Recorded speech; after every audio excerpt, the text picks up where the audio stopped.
You made $12,000 last month. You lost $14,000 this month. That's the whole problem in 2 sentences. You can make money. You've proven it a dozen times. You are not a bad trader. A bad trader can't make $12,000 in a month. The thing that's killing you isn't a lack of skill. It's that you can't do it twice in a row. This is the loneliest problem in trading because from the outside, it looks like you're winning. The screenshots are real. The good months happened, but you're standing in the same place you stood 2 years ago. And the account that should be a mountain by now is a flat line with violent spikes.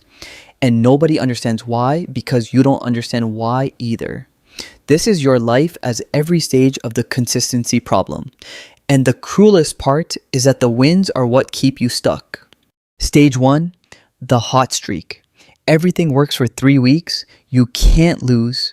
You take a trade, it runs. You take another, it runs. Your read on the market is perfect. Every entry feels obvious. Every exit feels timed. You're up 40% on the account and you feel something you'll spend the next 2 years trying to feel again. You feel like you figured it out. That's a sentence. That's a thought that ruins everything. I figured it out because you didn't figure anything out. You found a market environment that happened to match your system, and your system is printing money because conditions are perfect, and you've attributed all of it to skill. You start to feel invincible. You size up. Why wouldn't you? You can't lose. The bigger size feels justified because the wins keep coming, and bigger size on a winning streak is just math. It's just optimization. Just a smart person pressing an advantage. You tell yourself, this is a new baseline. This is who you are now. A trader who makes 40% a month. You start doing the projections. You start imagining the year. You don't know it yet, but the hot streak isn't the reward for figuring it out. It's the setup for the lesson. The first rule, the streak doesn't prove you're good. It proves the market is currently easy and the market does not stay easy. Stage 2, the turn. The market changes and you don't. Conditions shift. Volatility expands or contracts or the clean trends become chop. The environment that printed money for 3 weeks is gone. But you're still trading the streak version of yourself. Still sizing up, still entering with the certainty that worked when everything worked. The first loss surprises you. Genuinely surprises you, like the market made an error. You take the next trade with the same size and the same confidence because 3 weeks of winning taught your brain that losses are temporary, that the next one comes right back. It doesn't come right back. You give back a week of gains in 2 days. And here's where the streak betrays you. Because you were sizing up at the top, the losses are bigger than the wins were. Say you made 40% slowly across 3 weeks at small then growing size. You're giving it back fast at maximum size. The math is asymmetric and it's working against you now. You don't recognize the environment change. You think you went cold. You think it's you. So you try harder. You trade more. You take setups that are almost there because the real ones aren't appearing and you need to be in the market. You need to be doing the thing that worked. The second rule, the turn isn't the market punishing you. It's the market changing the question. You're still answering the old one. Stage 3, the give back. You watch the good month disappear in real time. The account that was up 40% is up 15%, then up 4%, then flat, then red. You're watching it happen and you can't stop it because stopping would mean accepting that the streak is over. And accepting that means accepting that you didn't figure it out.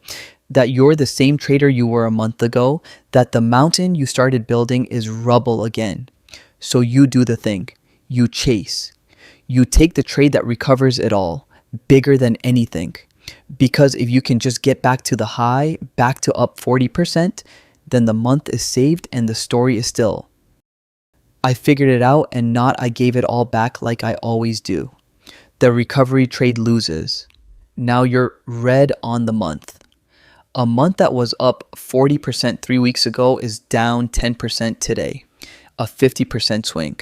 Again, the feeling isn't sadness, it's a specific, familiar disgust because you've been here before. This is the part you recognize. This is the part that happens every single time. You close the platform. You sit at the desk. You already know what comes next because it always comes next. The third rule, the give back isn't bad luck. It's a structural cost of believing the streak was permanent. You pay it every time you believe. Stage 4, the rebuild promise. You make the speech to yourself. You've made it before. You make it again, word for word, like a prayer you don't believe anymore but say out of habit. Okay, from now on, small size, follow the rules. No revenge trades, slow and steady, consistency over home runs. You mean it? That's the painful part. You're not lying. You genuinely intend to become a disciplined, consistent trader starting Monday. You write new rules. You clean up the journal. You feel a flicker of the old hope, the one that says, this time the lesson stuck. And for a while it does. You trade small. You follow the plan. You take a few clean trades. The account stabilizes. You start clawing back. 2 good weeks. The discipline feels good, feels mature, feels like the version of you that's going to make it. And then a setup appears that's a little better than the others, and you're up a bit so you have room, and you size up. Just this once, because this one's different, because the discipline was supposed to earn you the right to press when it's obvious. You're back in stage 1. You just walk through the entire door again. The 4th rule. The rebuild promise isn't a plan, it's the same loop with a fresh coat of hope on it. Intention was never what was broken. Stage 5, the pattern recognition. One day you look at your equity curve and you finally see it. Not a trade, not a month, the whole thing. 2 years of it laid out at once. And it's not random. It's a pattern, the same pattern over and over. A climb, a peak, a collapse, a promise, a climb. Sawtooth. Up violently, down violently, net nowhere. You've made and lost the same $10,000 maybe 15 times. You add it up. The hours, the stress, the relationships you half attended, the 2 years, and the account is roughly where it started. You didn't lose it all. That's almost worse. If you'd blown up, you'd have quit. Instead, you've been kept alive by the winds, fed just enough hope by every hot streak to keep doing the exact thing that resets you to 0. This is the moment that actually matters. Not a loss, a recognition. You see, for the first time, that the problem was never finding the winning trades. You find winning trades constantly. The problem is that you cannot stop yourself from destroying your own progress the moment you are given enough rope. The enemy isn't the market. The enemy is the version of you that shows up after 3 good weeks. The 5th rule, the consistency problem isn't a skill problem, it's a self problem. And you can't fix a self problem with a better strategy. Stage 6, the boring fix. The solution, when you finally accept it, is humiliating in how small it is. You cap your size, not as a guideline. As a hard rule you cannot override, written into the platform if the platform allows it, enforced by something outside your own willpower, because you've proven your willpower can't be trusted after a winning streak. You stop letting yourself size up on a hot streak. That's the whole fix. The exact behavior that felt like optimization, that felt smart, that felt like pressing your advantage, you ban it. Because you finally understand that the sizing up is the thing that converts your good months into give back months. Flat size means a good streak just goes in the bank instead of becoming the fuel for the collapse. It feels like leaving money on the table. Every hot streak, every obvious trade, that you feel the pull to press and you don't, and it feels like you're being a coward, like you're capping your own upside. You're not capping your upside, you're capping the swing. And the swing was the whole problem. A trader who makes 8% and keeps it beats a trader who makes 40% and gives it back. every year forever, and it isn't close. The good months get smaller. They also stop disappearing. The sixth rule: the fix for the consistency problem is boring on purpose. Excitement was the symptom.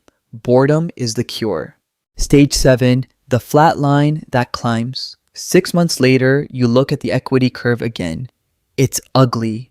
It's not a smooth rise, but for the first time in your trading life, it's going one direction. No 40% spikes, no 50% collapses. Small up months, the occasional small down month. A slope instead of a saw blade. It's the most boring chart you've ever produced. You used to screenshot the spikes. You'd never screenshot this. There's nothing to show. No story, no big day, just a line that goes up slowly because you finally stopped sabotaging it. And you realize the trader you became isn't the one you wanted to be at stage 1. At stage 1, you wanted to be the genius who makes 40% a month. You're not that. You're something less exciting and infinitely more dangerous to the market. Someone who makes a modest return and keeps it month after month, who has removed a single behavior that was resetting them to zero, who has gotten out of their own way. Nobody's impressed. There's nothing to be impressed by from the outside. A slow line, but you know what it cost. 2 years of sawtooth and one recognition and a fix so boring you resisted it for as long as you possibly could.